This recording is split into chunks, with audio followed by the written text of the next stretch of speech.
আনেতো wine শ্বপো হয়, কিন্তু wine শ্বপখিনি আমি পুৰা 24 ঘণ্টা খুলিব নিদিওঁ। ওয়াইন শ্বপখিনি অলপ আগতীয়াকৈ বন্ধ কৰি দিম।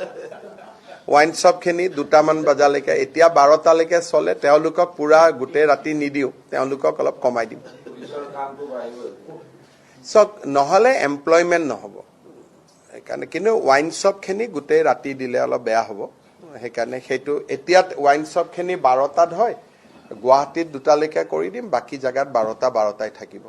বাকী ডিব্ৰুগড়, শিলচৰ আদিত ওয়াইন শ্বপটো বঢ়াই নিদিওঁ, কষ্ট হ'ব। কিন্তু গুৱাহাটীততো 24 ঘণ্টা প্লেন ৰেল আহি থাকে, গতিকে গুৱাহাটীতো 2টা বজালৈকে দিম। সুৰাৰ বিপণীৰ ক্ষেত্ৰত কালিও মই আপোনালোকক কৈছোঁ যে এই নিৰ্দেশটো সুৰাৰ ক্ষেত্ৰত প্ৰযোজ্য নহয়, ঠিক আছে।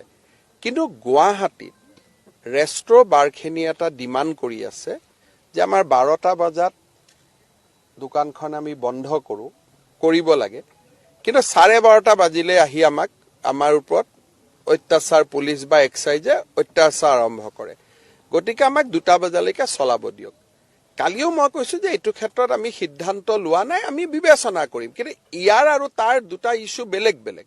24 ঘণ্টা দোকান খোলাৰ লগত সুৰাটো আপোনালোকে লিংক কৰি দিলে যোৱাকালি, সেইটোতো ময়ো বুজি নাপালোঁ।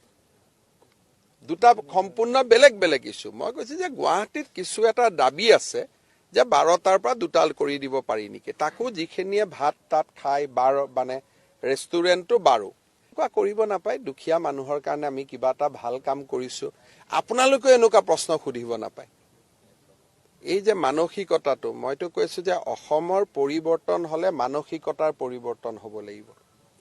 মই কৈছোঁ 24 ঘণ্টা দোকান খোলা ৰাখিব, আপোনালোকে কোৱা নাই মন্দিৰ খোলা ৰাখিব নেকি, আপোনালোকে কোৱা নাই বাছ আস্থান খোলা ৰাখিব নেকি। আপোনালোকৰ মাইণ্ডটো লগে লগে মদত গৈছে যে মদৰ দোকান খোলা ৰাখিব নেকি। তাৰমানে এটা চিন্তা কৰক, আমি কিমান ঋণাত্মক পৰিৱেশত বাস কৰোঁ। কোনেও কিন্তু নুসুধিলে ছাৰ মন্দিৰো খোলা থাকিব নেকি, ছাৰ নামঘৰো খোলা থাকিব নেকি। ফটাক কৰি প্ৰশ্নটো সুধি দিলে যে মদো খোলা থাকিব নেকি। তাৰমানে আমি অসমীয়া মানুহে যদি মানসিকতাৰ পৰিৱৰ্তন নকৰোঁ, আমাৰ অসমখনক আমি কেনেকৈ ডেভেলপ কৰিম। কিন্তু আপোনালোকৰ মাইণ্ডটো মদত লাগি আছে। এইটো কোৱা নাই যে